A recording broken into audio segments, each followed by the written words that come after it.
whether or not two masks are going to be better than one mask.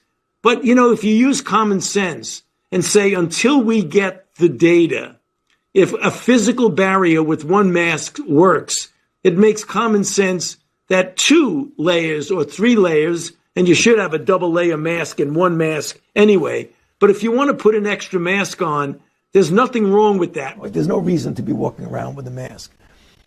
When you're in the middle of an outbreak, wearing a mask might make people feel a little bit better, and it might even block a droplet, but it's not providing the perfect protection that people think that it is. But I would not hesitate to tell someone, if they want to wear 2 masks, go ahead. And in fact, Wolf, you may have seen me with 2 masks on. Now, in the United States, people should not be walking around with masks. Is there going to be a time when we're going to be no masks? When is that time? If you had to guess, going to a sports game, going to a theater, going to a concert without a mask? Brett, that will really be dependent upon how we get the level of virus in the community down. If we can get, and I have used this as an estimate, it's not definitive, that if we can get 70 to 85% of our population vaccinated and get to what we would hope would be to a degree of herd immunity, which really is an umbrella or a veil of protection against the community, where the level of virus is so low, it's not a threat at all, then at that point you could start thinking in terms of not having to have uniform wearing of masks. But we're certainly not near there yet. When do I think that would occur?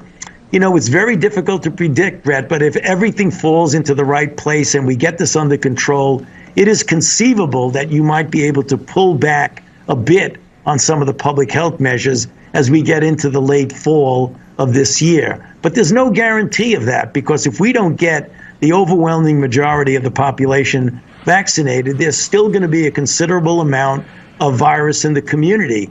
And as long as that's the case, Brett, people are going to have to wear masks.